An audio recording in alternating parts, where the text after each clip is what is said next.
Hello everyone, welcome to Excelsior PM. We are back with another video in our physics class 12th tutorial series in which I will be providing solution to example 1.6 of chapter 1 from physics part 1 textbook. As you can see on your screen, it says consider the charges Q, Q and minus Q placed at the vertices of an equilateral triangle as shown in figure 1.7. What is the force on each charge?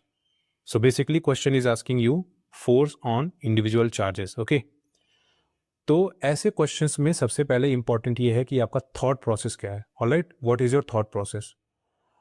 इस charge configuration को देख के आपको सबसे पहले दिमाग में दो चीज़ें तो आ गई होंगी कि इसमें तो कूलॉम्स लॉ लगेगा, ऑब्वियस है, और दूसरा हम इसमें सुपर पोजिशन प्रिंसिपल अप्लाई करेंगे.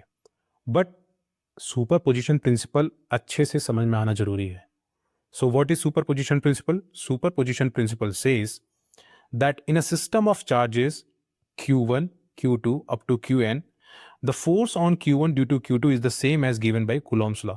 मतलब बेसिकली हमें Coulomb's law अप्लाई करना है. Okay, that is it is unaffected by the Q3, Q4 up to Qn. इसका मतलब क्या है कि जब आप Q1 चार्ज पे, जब आप Q2 चार्ज की वजह से आप फोर्स कैलकुलेट करोगे तो उस मोमेंट पे आपको Q3, Q4 up to Qn charges की वजह से जो Q1 पे फोर्स लग रहा है उसको कंसिडर नहीं करना है.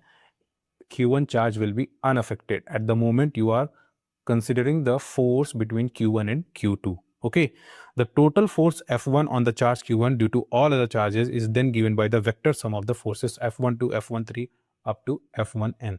इसको और अच्छे से समझने की कोशिश करो. जैसे इसमें यहाँ पे देखो क्या दिया हुआ है, Q1 चार्ज है. ओके, Q1 चार्ज पे एक फोर्स लग रहा है आपका F12. ओके, एक फोर्स लग रहा है F13 जिसकी वजह से एक रिजल्टेंट फोर्स आ रहा है F1. सो यू में से कि सर जब आप Q1 पे आप फोर्स ये दोनों कंसिडर कर रहे हो उस टाइम तो Q2 की वजह से Q3 पे भी फोर्स लग रहा है, राइट? Q2 की वजह से Q3 पे भी फोर्स तो लग ही रहा है उस मोमेंट पे. तो क्या ये जो फोर्स है क्या वो Q1 पे फोर्स को अफेक्ट नहीं करेगा? सी, नहीं करेगा. एक्सपेरिमेंटली ऑब्जर्व किया गया है कि जब आप यहाँ पे आप Q1 पे फोर्स आप कंसिडर कर रहे हो तो वहाँ पे Q1 पे जो अदर चार्जेस की वजह से जो फोर्स है आप उसको ऑब्जर्व करो, और बाकी जब आप यही चीज़ आप इंडिविजुअल चार्जेस, सारे इंडिविजुअल चार्जेस के लिए करोगे तो वो सारी चीज़ें उसी में कंपनसेट हो जाएंगी, और जो सारे आपको जो फोर्सेस आपके दिमाग में आ रहे हैं, इंट्यूटिवली आ रहे हैं, वो सारी चीज़ें कंसिडर ऑलरेडी हो जाएंगी उसमें. ऑलराइट, तो without any delay let's go to the solution. तो यहाँ पे दो चीज़ें हो गई, कूलॉम्स लॉ और सुपरपोजिशन प्रिंसिपल अप्लाई करेंगे. You should do one more thing कि ऐसे क्वेश्चंस में जिसमें आप वेक्टर फॉर्म में आप सॉल्यूशन कर रहे हो तो यहाँ पे आपको कोऑर्डिनेट सिस्टम डिफाइन करना इंपॉर्टेंट हो जाता है. ऑलराइट, ये रहा आपका एक्स एक्सिस और ये रहा आपका वाई एक्सिस. तो यहाँ पे क्या है, इसको डिफाइन करना इसलिए इंपॉर्टेंट है क्योंकि जब आप चीज़ें लिखोगे वेक्टर फॉर्म को, किसी भी वेक्टर को, उसके जो यूनिट वेक्टर्स आप लिखोगे तो उसका डायरेक्शन आप जब जो यूनिट वेक्टर का डायरेक्शन है वो कैसे होगा, इससे ये चीज़ अच्छे से इस्टेब्लिश हो जाती है. ऑलराइट, तो यहाँ पे ये एक्स है और ये वाई है. ऑलराइट, सो इसको भी थोड़ा ध्यान रखना है इस चीज़ को. Now you consider charge Q1.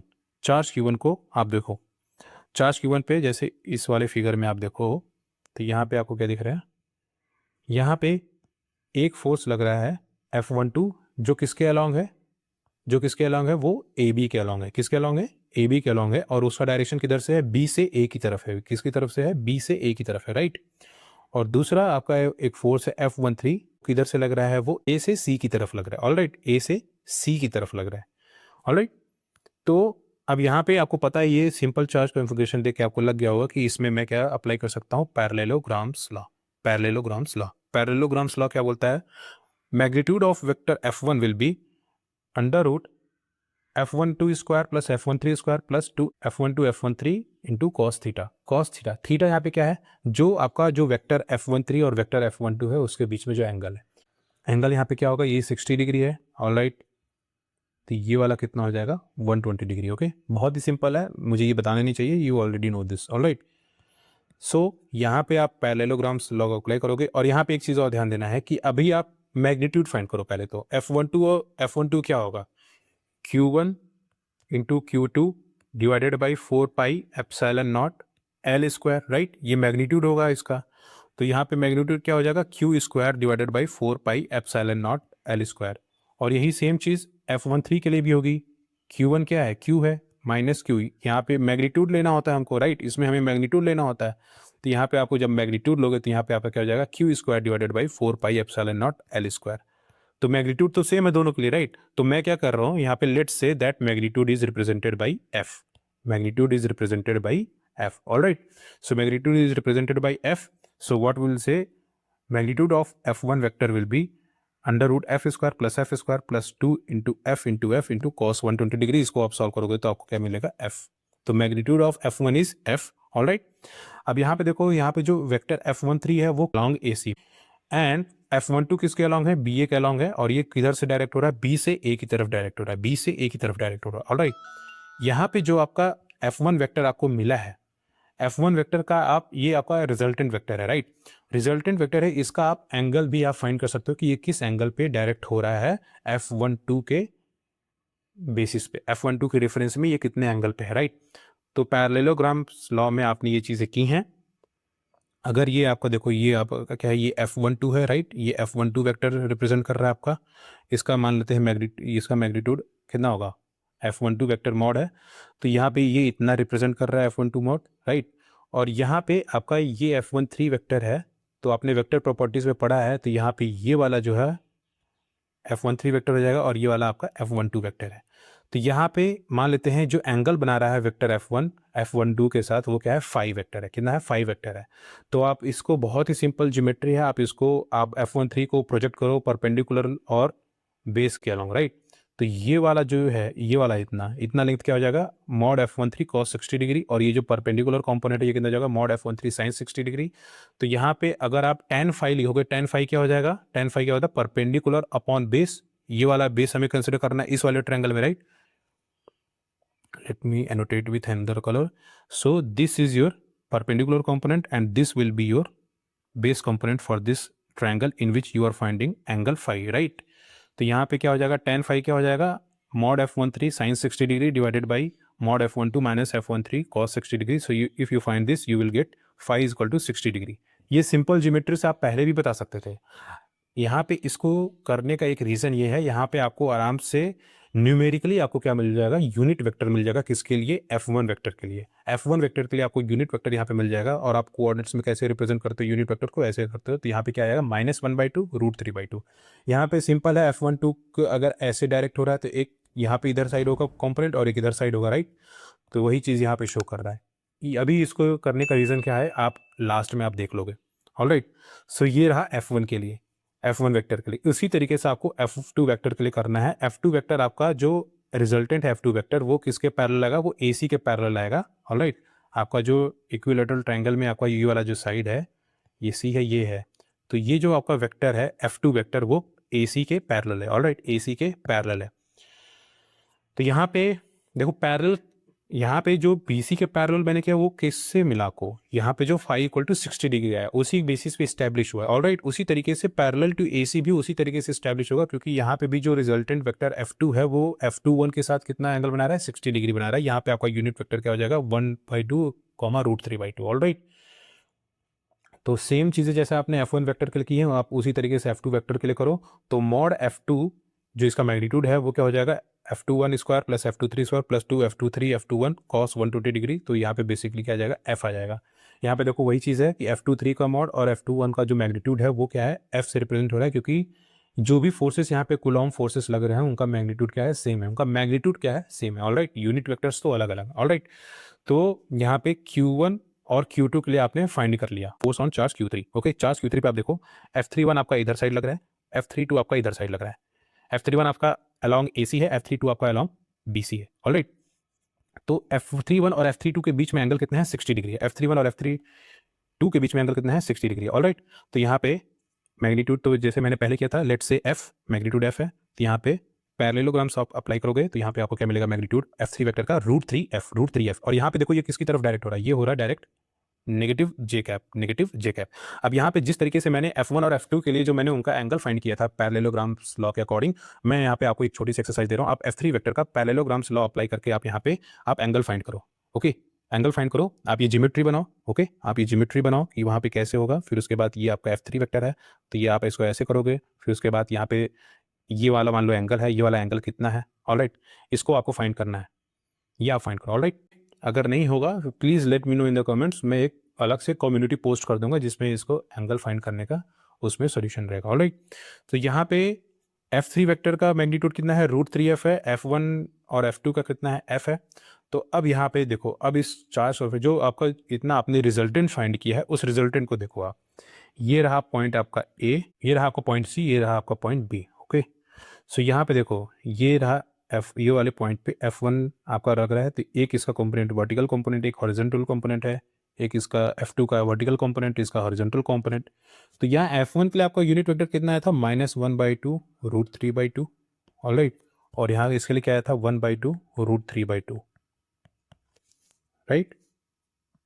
अगर इसको और अच्छे से लिखना है तो कैसे लिखते थे, -1/2 i cap plus √3/2 j cap, और यहाँ इसके लिए 1/2 i cap plus √3/2 j cap, right. तो यहाँ पे देखो आप जो हॉरिजॉन्टल कंपोनेंट है वो आपस में क्या है, कैंसिल हो जा रहा है। अगर आप इसको vector F1 plus vector F2 करोगे तो इनके मैग्नीट्यूड तो सेम है, तो जब इनको करोगे तो ये जो आपका -1/2 i है प्लस 1/2 i है, ये आपस में कैंसल आउट हो जाएंगे, राइट। तो बचेगा कितना, 2 × √3/2 j cap, √3f j cap आएगा, ठीक है। वेक्टर F1 F2 का समीशन कितना आएगा, √3f j कैप। और यहाँ पे वेक्टर F3 कितना है आपका, वेक्टर F3 कितना है, √3f minus j cap, √3f minus j cap. तो इसीलिए मान लो जो F1 और F2 का जो रिजल्टेंट आ रहा है उसको मैं क्या बोल रहा हूँ, वेक्टर F3 डैश, ठीक है। तो यहाँ पे अगर आप अब F3 और प्लस F3 डैश करोगे तो वो कितना आएगा, बहुत ही सिंपल है, √3f, F3 के लिए माइनस j कैप है और plus √3f positive j cap है, तो ये सिंपली क्या हो जाएगा, 0 हो जाएगा, समझ में आया। तो ये रहा, यहाँ पे वेक्टर फॉर्म में करने का एक यही रीजन था, क्योंकि वेक्टर फॉर्म में क्वेश्चंस को सॉल्व करना बहुत आसान होता है। We are just little bit scared to approach this method, okay, क्योंकि यहाँ पे कॉन्सेप्ट क्लियर नहीं रहता है, ओके। वो चीज अगर आप क्लियर कर लोगे तो वेक्टर फॉर्म में क्वेश्चंस को सॉल्व करना बहुत ही आसान होता है। यहाँ पे यूनिट वेक्टर कैसे निकल के आया, देखो आप जब एनसीईआरटी के सोल्यूशन में जाओगे तो वहाँ पे उन्होंने रैंडमली ये सारी चीजें की हुई हैं, और लास्ट में उन्होंने ये बोला है कि compare this with Newton's third law. इसमें न्यूटन्स थर्ड लॉ के साथ मुझे क्या बातें करनी है, क्या बातें करनी है। यहाँ पे सिंपली यही है कि चार्ज Q1 जो है फोर्स लगा रहा है, यहाँ पे देखो F1 और F2 को देखो आप, यहाँ पे इसका हॉरिजॉन्टल कंपोनेंट ये है, तो यहाँ पे क्या है, F1 पे ऊपर ये वाला जो हॉरिजॉन्टल कंपोनेंट है इसको ध्यान देखो, यहाँ पे क्या है कि इस पे अगर इधर फोर्स लग रहा है तो न्यूटन्स थर्ड लॉ क्या बोलता है, इक्वल एंड ऑपोजिट क्या है, फोर्स लगेगा F1 पे। तो ये वाला जो वेक्टर है ये भी तो F12 के अलोंग ऐसे होके जा रहा है, तो इस पॉइंट पे एक इधर डायरेक्शन में फोर्स है, इधर डायरेक्शन में फोर्स है। उसी तरीके से आप F2 को देखो तो F2 के केस में यहाँ पे डायरेक्शन जा रहा है और ये वाला जो है वो इसी के अलोंग डायरेक्टेड है, तो ये हो गया यहाँ पे Newton's third law, okay, equal and opposite. पूरे सिस्टम पे जो नेट फोर्स क्या है वो है 0 है, इस पूरे सिस्टम पे जो नेट फोर्स आपका क्या है वो 0, ऑलराइट। न्यूटन्स थर्ड लॉ के साथ इसको जो कंपेयर करके हमें चीजें एक्सप्लेन करनी थी वो सिंपल यही तरीका, आप अपने स्टेटमेंट में आप कुछ भी लिख सकते हो, ऑलराइट, बट उसको सही लिखना है, ऑलराइट। तो यहाँ पे देखो ये जो F1 वेक्टर है, ये F2 वेक्टर है, आपने वेक्टर प्रॉपर्टीज में ये भी पढ़ा है कि आपको अगर उनका पॉइंट ऑफ इंटरसेक्शन देखना है तो आप इनको पीछे एक्सटेंड कर सकते हो, राइट। आप पीछे एक्सटेंड कर दो, यहाँ पे आके मिल रहे हैं, ओके, पीछे एक्सटेंड कर दो, यहाँ पे आके मिल रहे हैं। तो ऐसे क्वेश्चंस को ऐसे सॉल्व करोगे तो आपको बहुत ही अच्छे से रिजल्ट मिलेगा। And you do this for your board exams, okay, you do this for your board exams, ऐसे आप क्वेश्चन सॉल्व करो, आपको नंबर्स अच्छे मिलेंगे। बट अगर आप जेई मेन और जेई एडवांस की तैयारी कर रहे हो तो उसमें आपको इतना बड़े बड़े लेटर्स में ये सारी चीज़ें लिखनी नहीं है, आपके दिमाग में बस ये होना चाहिए आप जो स्टेप जिस स्टेप पे हो उस पर आपको सही से सॉल्व करना है, कुछ भी नेगेटिव साइन पॉजिटिव साइन में गलतियां नहीं करनी है।